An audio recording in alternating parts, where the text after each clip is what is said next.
Ma, Mas Kerti kesini mau minta izin ngelamar Mama. Oke, ilmu berumah tangga apa aja yang Mas Kerti punya? Tenang Bu, ilmu agama, ilmu membahagiakan istri dan mertua, ilmu jadi bapak yang baik juga sudah saya pelajari Bu. Masih belum cukup. Ada satu ilmu lagi yang tidak kalah penting sebelum berumah tangga. Apalagi yang kurang Bu? Ilmu cegah stunting. Hah? Stunting? Ilmu buat merawat bayi biar gak pendek kan? Saya kan tinggi Bu. Lagian, itu kan tugasnya istri ya Bu ya. Ya, memang sih istri yang nantinya akan hamil, melahirkan, merawat dan membesarkan anak gitu kan. Tapi suami sebagai kepala keluarga itu juga punya peran penting loh dalam mencegah stunting. Kenapa? Karena semua keputusan dalam rumah tangga atas izin suami. Memang apa tugas yang bisa saya bantu Bu? Stunting adalah kondisi gagal tumbuh pada anak balita akibat kekurangan gizi kronis sehingga anak terlalu pendek untuk usianya. Nah, kekurangan gizi ini bisa terjadi sejak bayi dalam kandungan dan pada masa awal setelah bayi lahir. Akan tetapi biasanya kondisi stunting baru terlihat setelah bayi berusia 2 tahun. Tidak hanya postur yang lebih pendek, stunting juga dapat menyebabkan perkembangan kognitif, motorik, dan verbal yang tidak optimal, IQ bayi lebih rendah, peningkatan resiko terkena penyakit saat balita, serta untuk dampak jangka panjangnya, postur tubuh lebih pendek, produktivitas dan kapasitas kerja yang tidak optimal, meningkatnya resiko menderita obesitas, diabetes, dan penyakit bawaan lainnya, serta menurunnya kesehatan reproduksi. Masalahnya, ketika anak sudah mengalami stunting di atas usia 2 tahun, maka akan sangat sulit untuk mencapai tumbuh kembang yang optimal. Makanya sangat diperlukan pencegahan terutama 1000 hari pertama kehidupan bayi. 1000 hari pertama ya Bu? Ya udah nanti aja belajarnya kalau istri saya sudah hamil Bu. Jangan salah. Pencegahan stunting itu dimulai sejak sebelum hamil loh. Karena awal pertumbuhan janin itu membutuhkan cadangan nutrisi dari ibu, terutama zat besi dan asam folat. Nah, zat besi dan asam folat ini sangat penting bagi janin untuk produksi sel darah merah serta pembentukan otak dan saraf janin. Ibu yang mengalami anemia sejak sebelum hamil hingga awal kehamilan dapat menghambat pertumbuhan janin. Nah, ini meningkatkan resiko bayi stunting di kemudian hari.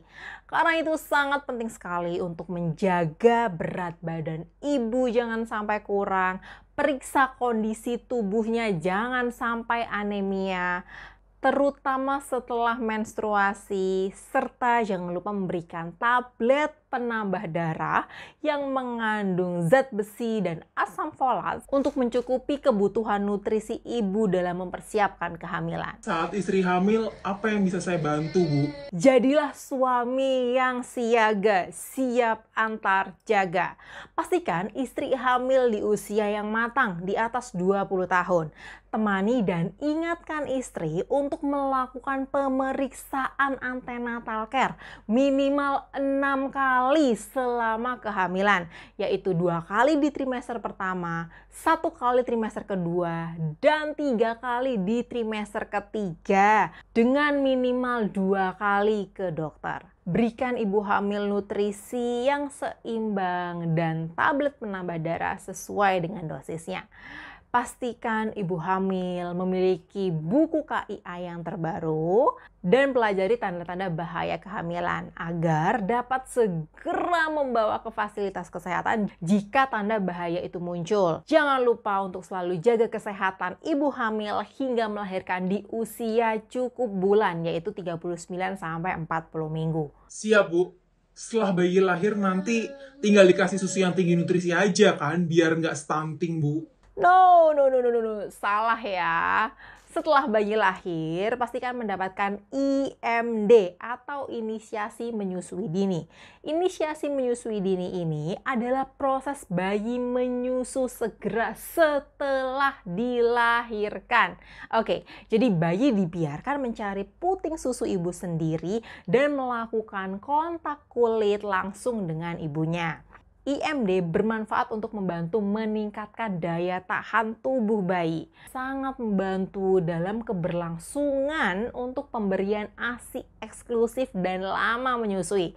ASI mengandung kolostrum yang kaya akan antibodi karena mengandung protein untuk daya tahan tubuh dan bermanfaat untuk mematikan kuman dalam jumlah tinggi sehingga pemberian ASI eksklusif dapat mengurangi resiko kematian pada bayi. Kolostrum pada dasarnya berwarna kekuningan yang dihasilkan pada hari pertama sampai hari ketiga. Hari keempat sampai hari ke-10, ASI mengandung imunoglobulin, protein, dan laktosa yang lebih sedikit dibandingkan kolostrum. Tetapi lemak dan kalorinya lebih tinggi dengan warna susu yang lebih putih. Nah, peran suami sangat penting untuk membantu ibu memberikan ASI eksklusif selama 6 bulan. Baik Bu, tapi kalau ASINya sedikit, gimana Bu? Nggak boleh dikasih sufor kah? Kan kasihan bayinya nggak nyusu nanti Bu. Jangan khawatir kalau ASINya masih sedikit, karena lambung bayi saat awal lahir itu hanya sebesar kelereng. Oke, perhatikan dulu kenapa produksi ASI itu sedikit. Kurangnya refleks menetek pada bayi, salah perlekatan saat menyusui, ibu yang kurang nutrisi, atau karena ibu yang kurang bahagia, ini bisa bikin produksi ASI menjadi sedikit loh. Paham Bu. Saat waktunya makan, apa yang bisa saya bantu Bu? Belajar tentang MPASI. Nah, atau makanan pendamping ASI. Makanan ini diberikan pada bayi usia 6 bulan ke atas dengan gizi seimbang. Perhatikan juga tekstur dan nutrisinya sehingga dengan ASI dan MPASI bisa meningkatkan berat badan bayi sesuai dengan usia. Selain itu jangan lupa untuk membawa bayi rutin ke posyandu setiap bulan ya, untuk mengukur status nutrisi serta berbagi ilmu dengan kader tentang tumbuh kembang bayi. Nah, bayi juga wajib melengkapi imunisasi untuk mencegah penularan penyakit berbahaya.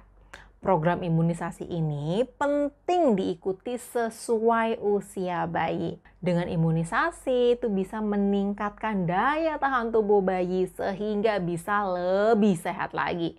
Karena bayi yang sakit tentu saja akan menghambat pertumbuhannya dan meningkatkan resiko stunting.